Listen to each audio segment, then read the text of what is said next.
Welcome to YOUCANIC. Today on YOUCANIC we have a 2015 Mercedes SL400, and on this SL400 we're going to go over where you find your paint code. Say you have some damage and you want to match the paint so that you can have your car look good. We're going to show you where that paint code is.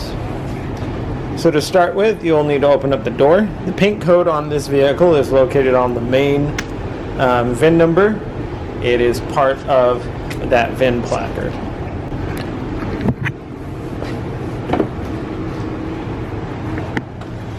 So we've opened up the door and we come right down here on the back side of where the door closes, and we have our VIN indicator.